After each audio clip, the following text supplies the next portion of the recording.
1896. Detroit is a city of 250,000 people. A city already famous for manufacturing ships, steam engines, and stoves.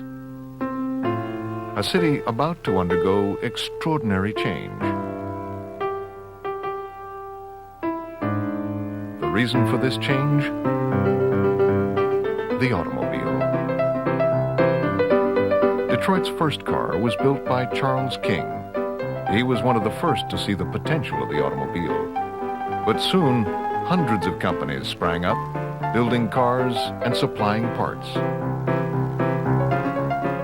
The leader of them all was Henry Ford.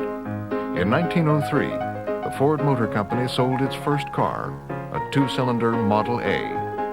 Only 7 years later, in 1910, Ford opened his plant in Highland Park. 4 years after that, 1,000 cars a day rolled off his new assembly line.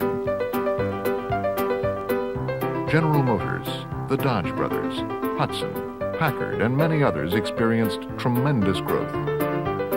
And as the automobile industry grew, people poured into Detroit. Some came from the farms of Michigan and the Midwest. Many came from the South. And still more came from faraway places like Italy and Poland. They'd all heard that the auto industry offered good pay for hard work.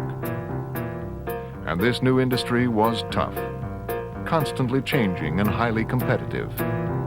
Many companies folded, others merged, but a few were huge successes. Detroit grew almost overnight. Skyscrapers, offices, theaters, and museums sprang up. New neighborhoods took shape alongside the streetcar lines. Jobs were plentiful and wages were good. People had money to buy cars, to move into new houses, and to enjoy the good life. By 1929, Detroit's population was 1.6 million, more than 5 times that of 1904.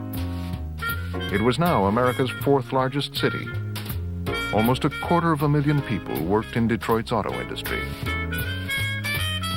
Ford Motor Company alone was producing 1.5 million cars a year. After 25 years of dramatic change, cars had made Detroit the undisputed motor city.